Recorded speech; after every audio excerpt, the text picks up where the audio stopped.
Hey, what's going on? Dave Matei here with Physical Therapy Biz and the PT Entrepreneur Podcast. And I'm excited to have our guest on today. It's Jeremy DuPont. He is, I don't know how many times you've been on now, Jeremy, quite a few. He's obviously a perennial returning guest.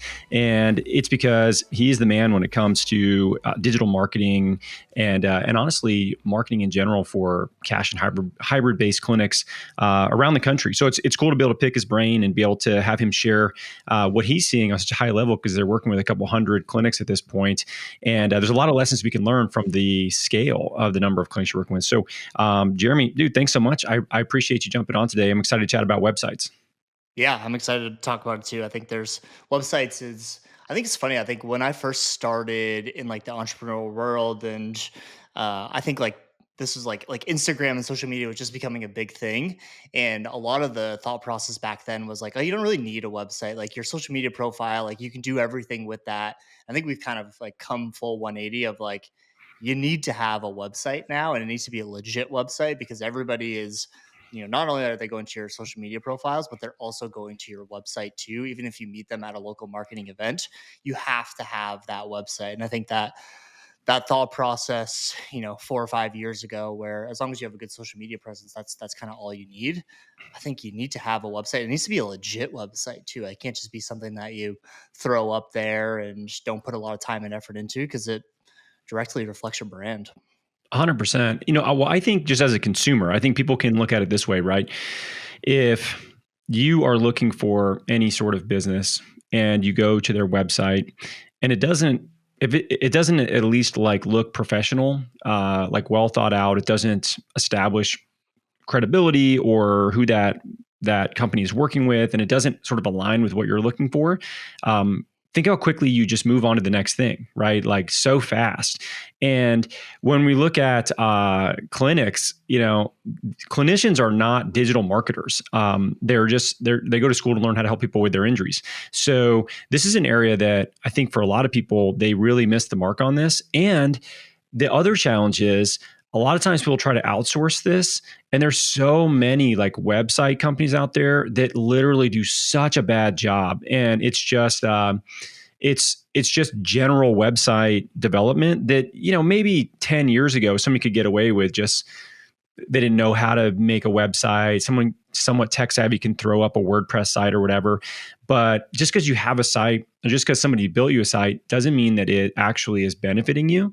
Doesn't mean you're getting found. It doesn't mean that when people get there that they're actually like taking action. And we can talk about all those things, because the goal of today really is to kind of share, what are the main things you want to think about with your website? What are the areas that you're seeing people miss the mark on a lot, right? And especially how to be found locally, because we are local businesses. We need people to work with us in person for the most part, and they're searching for you in a certain area in their city, and they're sensitive to how far away you might be, right? So you want to really be able to be found there. So why don't we start with this?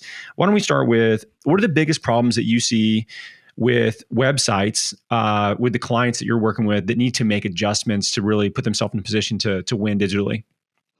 I think the biggest thing that I always see with websites is the copy piece of all of this. And I think Mhm. you brought up a good point there of a lot of clinic owners will outsource this to whatever website agency that they know from a friend of a friend or someone local or in their BNI group or whatever it might be.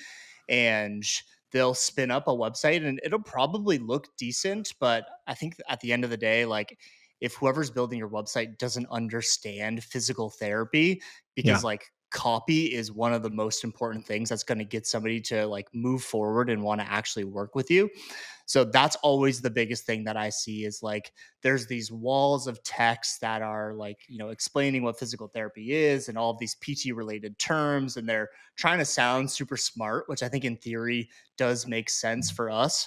But I always talk about this is like a story brand principle from Donald Miller, where whenever somebody goes to your website, the copy on your website should really like invite that potential patient into a story where they're the hero in the story and you are actually just the guide in that story. And if you can get your copy to talk about, where that patient wants to be and how you can help them get there, that's a really good starting place. And I think it's a very simple thing to think about, but it's a lot easier to just put your education and your doctorate degree and all these continuing education courses and this manual therapy cert, and really talk more about you and your staff members versus like how are you actually helping people solve a problem. So that's usually where I start whenever I look at anybody's website, is like, what is the story this website's telling me? I don't care how fancy it is. I don't care about all the automation or all the animations that are on there.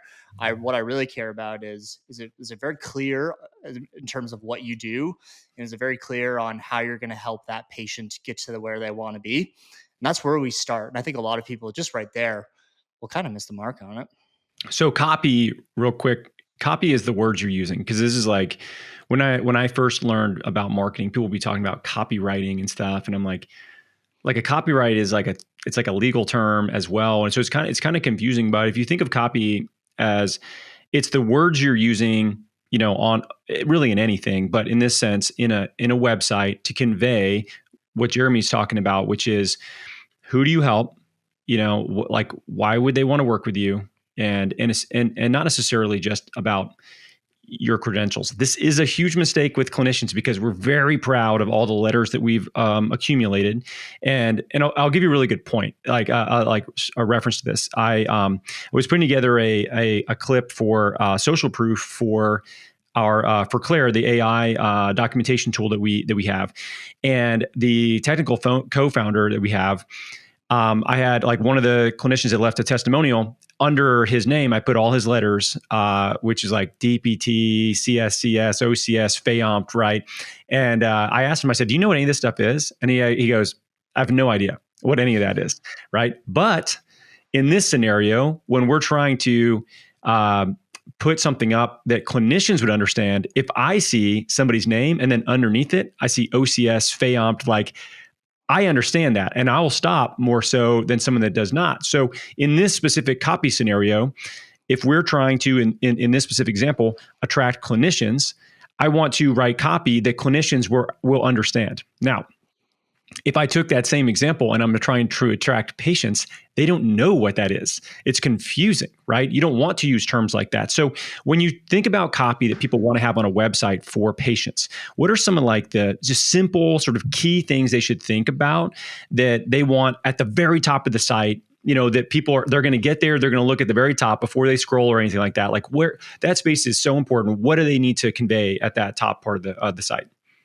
Yeah, I think you call this a grunt test, and like every page on your website should pass the grunt test with like above the fold. So before somebody lands on your website and before they scroll at all, they should pass what is called the grunt test. And there's really like three questions within this grunt test that your header, the buttons on your website, these should all say these things and answer these three questions.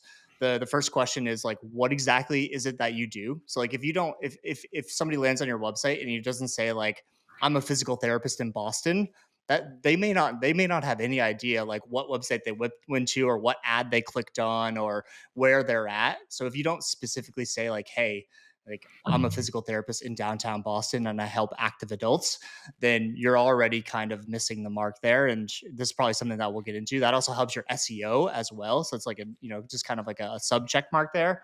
So you gotta tell like exactly who you are. You need to talk about like how do you make the patient's life better. So this is kind of like where you can flex a little bit of that like creative copy muscle and like the heading. And I think Ripple's the way we answer this question with Ripple, my old cash clinic's website, is we say get back out there no matter how hard you push it. So really we're talking to our demographic of people that are super active adults. They like to get out there, they like to push it, and we're going to help them continue to stay active and again make their life better. So that's how we're answering that. And then the third question is, what is the next step? What do I need to do in order to move forward, in order to try your service? And that's where a button in the top right corner is probably the most important part of your website. Having that and having it be a really clear call to action in terms of like, what do you want them to do moving forward? I'm very biased and I always want people to push potential patients towards like a 15-minute phone consultation. So I would want that button on the top right corner to say, book your free phone consult or schedule your free consultation or something along those lines. So that's the most important thing. Whenever you land on a website, the three questions that you got to answer is, how do I move forward? how do I make this person's life better, and what is it exactly that you do? Yeah, and I think what people get caught up in, and I like to hear what you think about this, is like, you know, that prime real estate, should they have a carousel? Should they have a still image? Should they have a video, right? Like these things that are more, I guess, the way it looks, the creativity of the site. Like, what do you think about those? Does it really matter if, like, in comparison to, like, let's say you have these other things in place and you're calling out where you're at, and you have the direction that you want people to go, whatever the call to action is. Like, do these other things actually make that big of a difference? I think it does to an extent. I think it's not something that you need to be spending $30,000 on a website for, because I don't think it makes that big of a difference.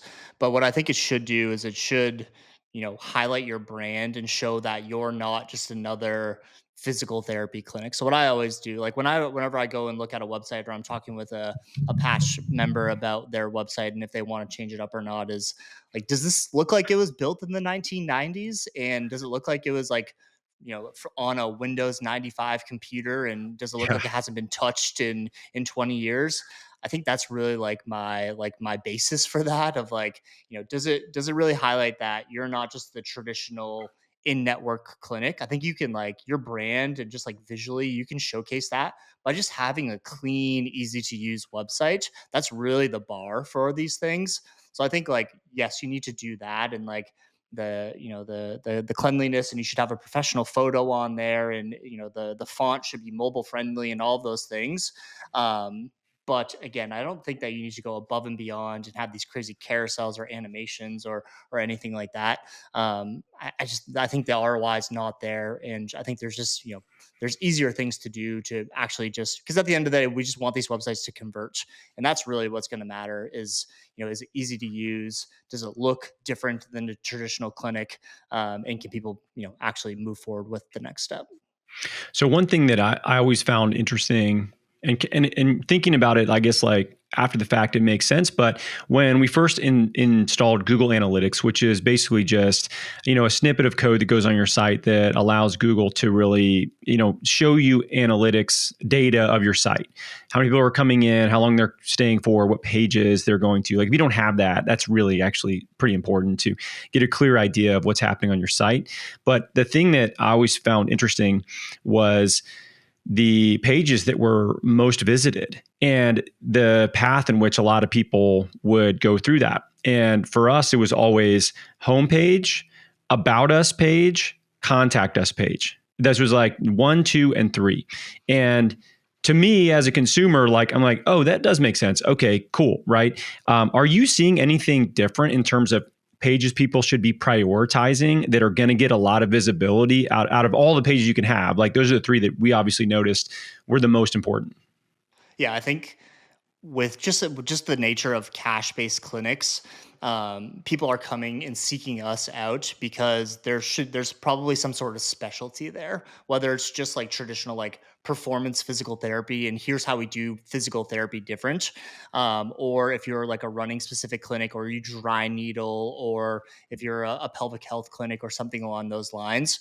We do see a lot of traffic to the about us page for sure, but buyers are way more educated now, so the funnel is a lot different, and people are spending a lot more time on websites before they're actually going to that contact page. So I think having specific service pages on your website, again, is kind of one of those non-negotiables now, where you need to highlight, um, you know obviously you do physical therapy, but what else do you do? Are you doing the performance training? Are you doing hybrid coaching? Do you have dry needling? Each one of those services should have a page, because people want to educate themselves on what exactly it is that they do before they, even if it's only 15 minutes, it's still 15 minutes of their day where they've got to book this, they got to talk to you on the phone.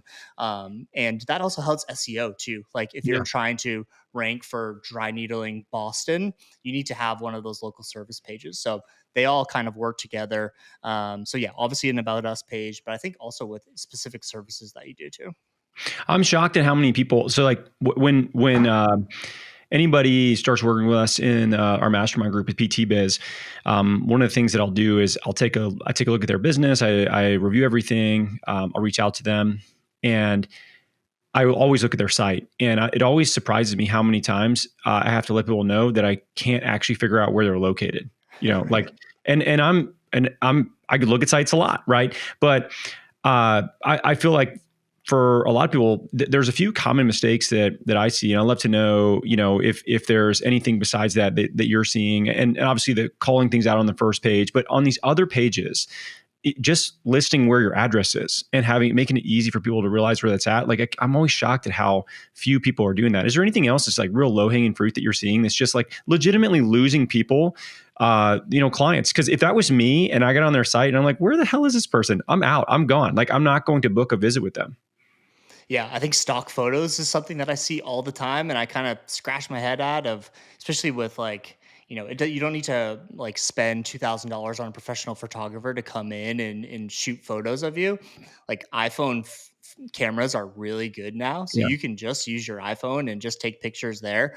But whether they've bought a template from some marketplace or they've just downloaded stock images from Unsplash, I see a lot of that. And when you go to somebody's website, when they have a bunch of different stock photos in there, and then there's like a picture of them in the About Us page with like just a headshot. It's like, wait, that's not you in any of the other photos. And Yeah. you can just tell when you have those stock photos. So I think it's just analysis paralysis again of, you can just take a picture with your iPhone, have somebody come in, set up a little tripod, just take that photo really quick.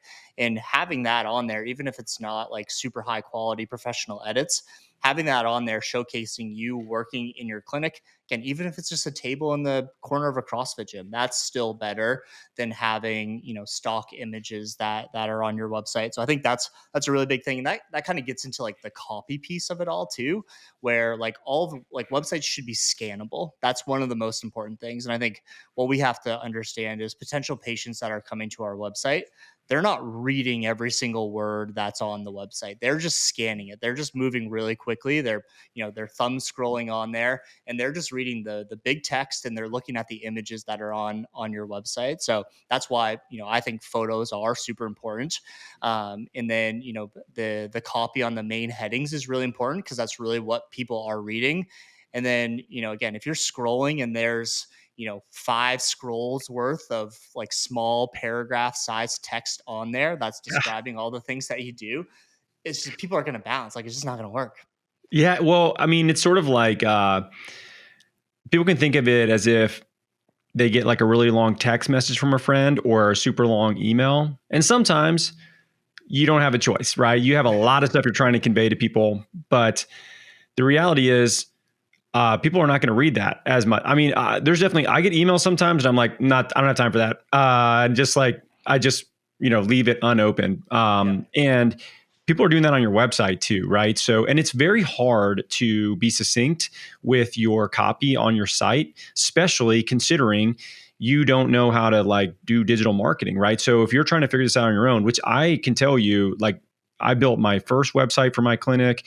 I've built a lot of websites at this point, and the very first one I had was awful. And the iterations that we've had over, the last decade, we've probably had 5 legitimate like overhauls of the website, and even try to get other people involved. And to your point, people that are non-clinicians do an awful job of being able to usually like build the website because they're building it more for like brand and not necessarily for conversion. And I think this is something we can chat about for a second, is like there's a difference between building like a really great looking branded website and a really great, highly converting website that sometimes doesn't look as good. And being able to have both is possible, but it takes a lot of skill to be able to do that. So how do you feel about the difference between brand, like building something that really positions your brand and looks like really cool, versus we know some ugly websites that convert like gangbusters, right? Yeah. So where you are you at with the priority of those?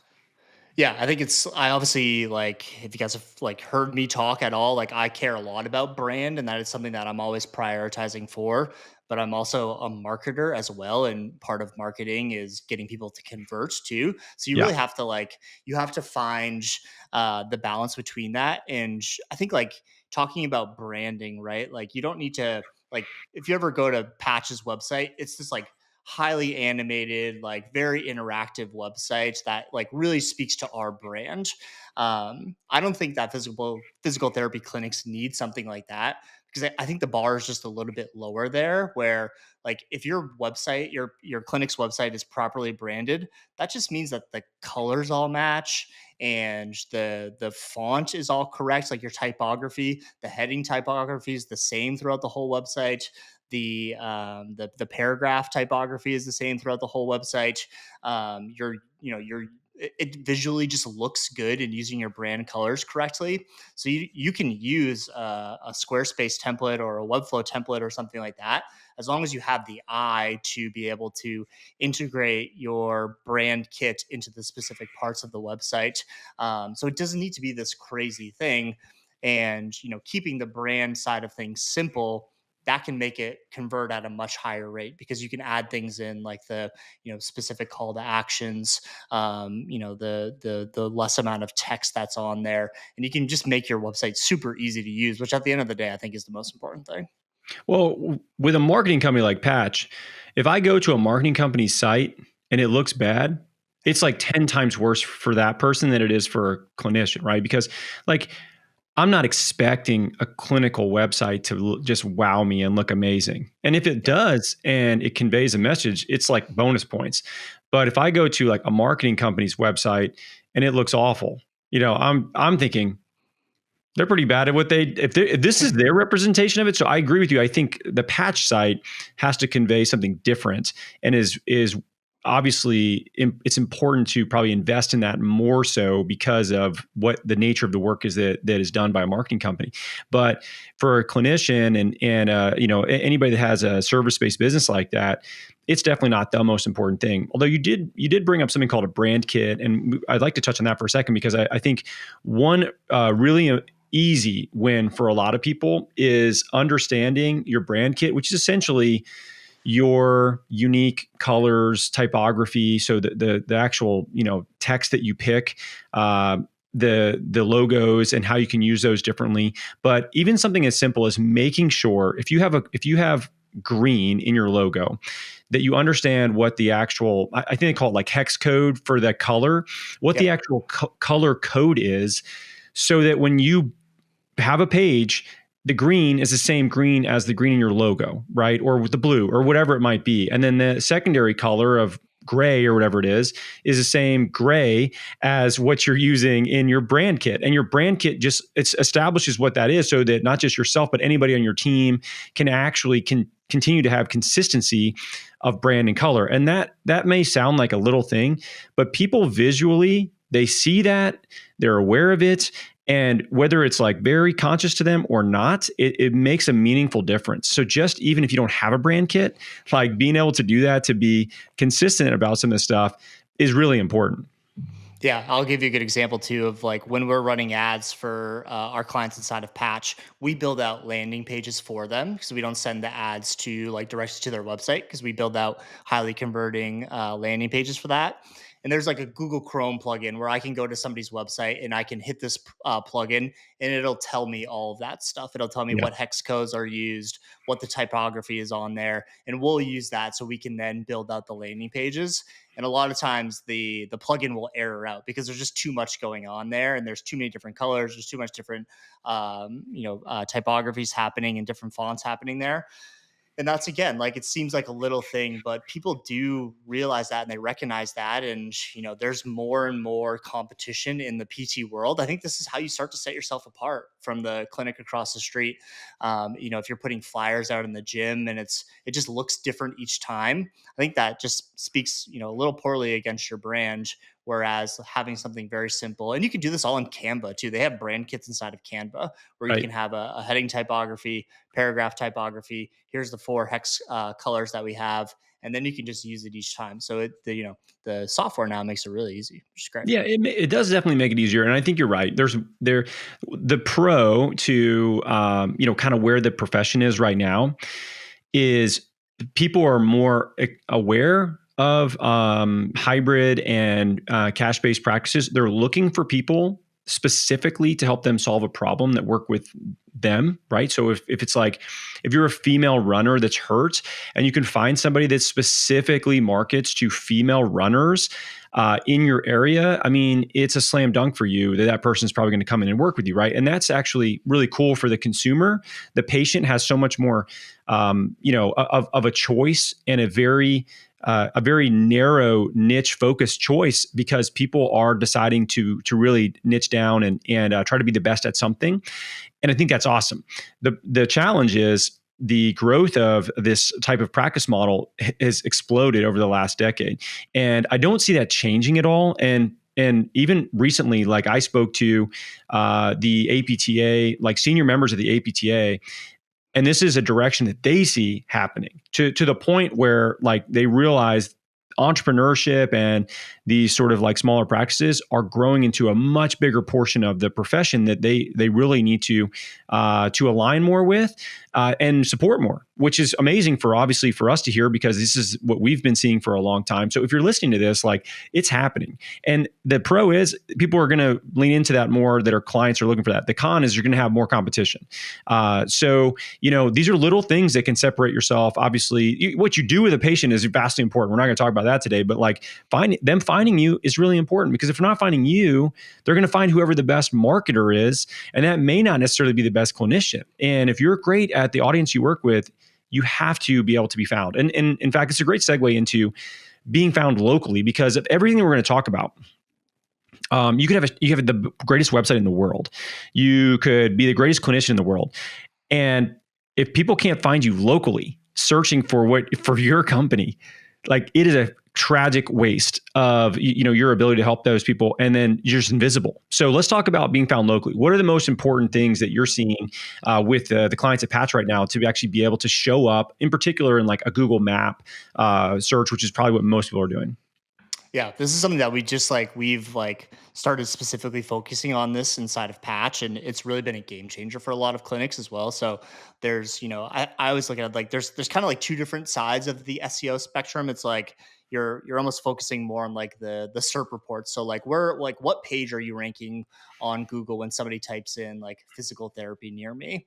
There's also the other side of it where somebody types in physical therapy near me, and the first thing they click is the map. And then where are you showing up on that map?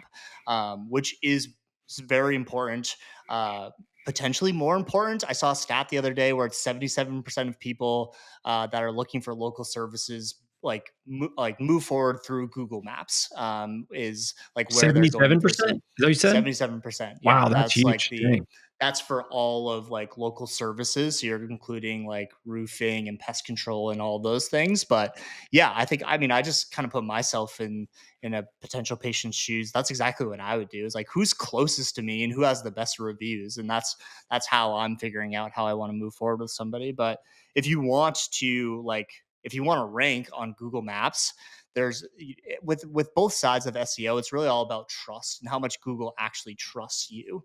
If we're talking about local specifically, this is really like a little bit less about your website. You need to have domain authority with your website, which is all like the technical SEO and the metadata and the schema markups and like more of the traditional SEO side of things. That's 1/3 of the equation. The other two big factors with local SEO is your Google My Business profile, which to be honest, like might as well be your website. It's really the same thing there. It is like your digital storefront and making sure your Google My Business profile is optimized for the keyword that you're trying to go after, whether that's physical therapy or dry needling or running. And then the third part of that is being listed in local directories and making sure that your business is listed in all of the local directories that are there. So the common ones, like what is a local directory, right? It's, Facebook is a directory, Google My Business is a directory, but there's also Bing, there's Yelp, there's Easy Local, there's City Frog, there's a bunch of these ones, and there's usually about 50 that you can be listed in. And I don't know, like I would never think to list my business in Bing because who the hell is going to Bing and no one's Yeah. actually going to convert there. But what Google does is it tries to figure out like, are you a legit business? And it's going to go all these other like business listings that are out there. It's going to figure out like, is this listed on there? And if it's not, Google's kind of like, I don't know if you're still in business. I don't know if I should send the search Mhm. traffic to you, and you just lose that trust there. So those are really the three big things when you're trying to improve your map ranking. Yeah. How about relevancy of using your Google My Business page, right? Because, I mean, it's almost like a social media, page, how you can post in there and highlight where you're at. You can tag where you're located, stuff like that. If you're like doing a local event, how important is it for people to stay on top of their, Google My Business profile? Super important. Super important. It's just as important as keeping your Instagram page updated, I think. Mhm. And that's where, and it's maybe not as frequent as like an Instagram post, and you don't need to post 3 or 4 times a week on your Google My Business page, but you need to make sure that you're continuing to do it, because it's the same sentiment as if you haven't updated your Google My Business profile in 2 years. Google Yeah. doesn't know if you're still in business or not, and they're like, Yeah. I might not send people your way because this hasn't been changed since you opened up the account. So that's a really big factor. So I think, like, optimization of your Google My Business profile, right, is making sure everything's filled out, making sure everything's accurate, making sure you're optimizing for the keywords that you're trying to go after. So again, physical therapy, Boston, dry needling, whatever it might be, but then continuing to update it on a bi-weekly basis, kind of at the minimum. So let's talk about ads real quick, because um, you know it all kind of goes together, right? I mean, this is sort of Totally. when you're looking at a marketing plan for a local business. We have to look at these individual pieces and see if there's weak links that are going to be, there's going to be drop offs in the funnel. Like, think of it like a bucket with a hole in it, right? Like, we don't want to try to dump a bunch of water into it until we know that all the like holes are plugged up. Otherwise, we're never going to fill it up. It's always going to be there's a waste somewhere. And when we look at eventually wanting to drive more traffic to a site, because one of the bigger problems that we see people have is they just don't have much visibility. So you can have this great site that really positions your message well. It highlights your team, does all the things we need to do. You have a great local, business page on Google My Business, but you have no traffic. Like, there's nobody going there. So let's talk about how paid ads, incorporates with that. And I guess what happens if somebody doesn't have these things shored up before they're doing paid ads? Because right now you guys are running like what, 100 grand a month worth of ads for other clinics. So at scale, like if you took $100,000 a month, like there's a lot of lessons you can learn from that you can distill down. So where are people missing the mark that's causing their ads to not do so well, and where are people doing really well, where their ads are, have a high return on investment? Yeah, I think it goes hand in hand with the like the SEO side of things, because all this stuff, all internet traffic is coming from Google, right? Whether it's somebody's just searching something on Google or they're going to the maps, like that's all like inside of Google. So it's really all about how much does Google actually trust you, and like what is your domain authority, which is really just a ranking number based on how much Google actually trusts you. So if you're running advertising and you're running Google ads, but Google doesn't have any sort of trust in you, it can still work for sure, but it's going to cost you a little bit more money than somebody that has like really good SEO and their local SEO is dialed in and they're optimizing their Google My Business profile. And that's where, like, if you're trying to get an advantage in your, cost per conversion and your cost per like acquisition and your cost per click and all those ads metrics, and you want to get them as low as possible, that's where you need to focus on SEO, because the more trust Google has on you with how dialed in your website is, what the back end of your website looks like, how optimized your Google My Business profile is, all of those things are taken into consideration when you're bidding on somebody searching for best physical therapist near me. And if the clinic across the street is doing SEO and they're listed in all the local directories and they're optimizing my Google My Business profile, you're either going to have to pay 2x for that search, or you're going to lose out on that impression share and they're going to beat you every single time. So you've got to do both, really, is what it comes down to. Yeah, it almost feels like, and this is sort of our advice for people we get a lot. And usually people come in, they're like, I need more new patients. I mean, it's the number one thing people tell us. And when we really take a look at their business, it's in most cases, they have pretty good lead flow, but they have all these drop off points along the way. And they just want to like, dude, load it up, man. Let's load up our schedules. Or like, you're missing the point. You can't do that until you fix these other things. Otherwise, the cost of acquiring people is going to be astronomically higher. And unless you have an unlimited budget and you're like funded by, some venture backed company or something, like you're gonna run out of money. And versus being efficient with how everything is set up, then layering in ads, I think is a far better way of going about that. So with the people that you're working with now, the the things they have to do, like how many of them are having to shore up their digital footprint first before, and you have to have a conversation that's like, listen, it's not worth your time and money for us to do this just yet. Let's do these things first, then let's do that. Yeah, I think it's a smaller percentage for sure. It really all it's really all about like where are you at, like in the US or in the world, right? And like how competitive is your market? Because again, like we're very lucky in the physical therapy space.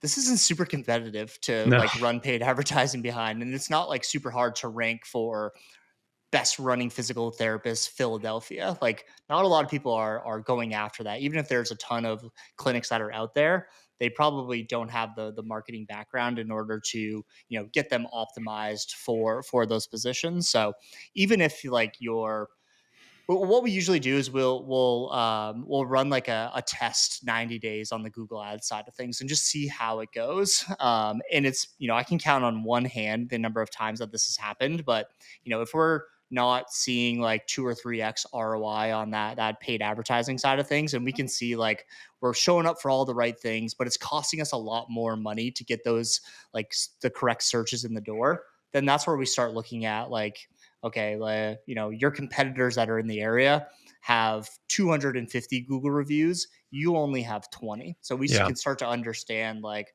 why this is actually happening. And then we can say like, maybe we pause on this ad spend for a little bit. Let's really focus on SEO for the next 3 months, get you to where you want to be. We can run a marketing campaign to drive some Google reviews, set up the CRM to automate all of those things, and then circle back and like now let's double down on the Google Ads side of things because we have that trust with Google. So I always like starting because again, you really never know, and you can look at search volume and you can kind of figure all that stuff out. But in the off chance where you're not seeing a really good ROI right off the bat, we can usually figure out why. Yeah. Yeah. And I think it's important to be able to have somebody that can dig into that. I always felt like digital marketing, as I learned more and more about it, it's more about becoming a good detective than anything else. Because for a lot of people, what happens is they start some sort of campaign, it doesn't go well, and then they quit. And it's actually uncommon to start something and it just like kills it from the get-go. Normally what happens is you're essentially paying to get information about where you're missing the mark.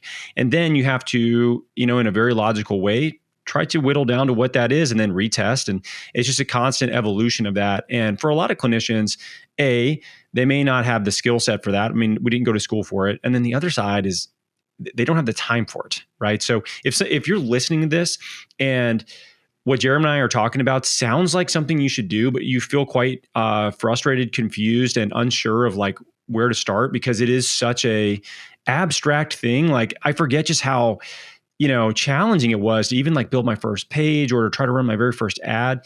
If somebody's listening to this and they know they need to work on it, but they don't have the time to do it, like obviously Patch helps people with this. Where can they learn more? And like who is an ideal fit to get like hit a home run with Patch? Yeah, they can head over to patchsystem.com. They can schedule a call with us. We do free demo calls if you want to just learn more about this. And kind of usually what those demo calls look like is we just audit where you're at right now. And it's like, all right, like if you want to get to this spot, here's how we can help you do that. So you can check that out there. I think, what we hit home runs with are like solo clinic owners, or if you have 1 or 2 PTs and you're looking to grow, because obviously the marketing side of things and running advertising, getting all these things dialed in, it's there. You can't have a full schedule and we do all this stuff. And it's like, well, we got all these new leads, but there's nowhere to put them. Those leads unfortunately aren't going to convert. So if you're looking to grow or you're looking to shore your own schedule up, that's what we do the best with, because it's all about optimizing your digital footprint, which then in turn, should generate, a good amount more leads for you. Yeah, and I'd say it's been cool too, just for us to be able to have a trusted, partner that can help the clinics that we work with really scale, because that is a big problem as far as people understanding what to do, how to do it. And a lot of people know that they probably shouldn't do it, but I went through 3 marketing agencies before I finally just said, screw it, I'm learning this myself. And it took me a lot of time, and I had to really back off treating patients and even just like some of the things in the clinic to be able to have the time to learn those. But it's a valuable skill, and or you need to find a vendor partner that you actually trust. So totally, I have nothing but great stuff to say about Patch. We've had a lot of really successful outcomes with the clinics that we work with that are trying to scale like you're talking about. And if you're just trying to chill, if you want a lifestyle business, you probably don't need to do a lot of this stuff. You need to focus on just doing a great job with your patients, having some amount of digital footprint, and really just like over delivering for your clients, and engineering the fact that you want them to send other people your way. And if it's just you and you want to stay that way and you have a full schedule, you can definitely do that without necessarily needing to do these other things. If you're trying to scale, it's almost, I wouldn't say impossible to do it without this, but it's way slower, right? It just takes a lot longer, and it's a bit less predictable. So anyway, Jeremy, thanks so much for your time, man. I know you're a busy guy and you got a lot going on, but you're a wealth of knowledge on the marketing side. It's always fun for me to be able to catch up and learn some of the new things that are going on too, because you're so in it now. It's awesome, but we really appreciate it, bro. Thanks, Danny. Appreciate it, man. Cool. All right, guys. Thanks so much for listening. As always, we appreciate it. We'll catch you next time.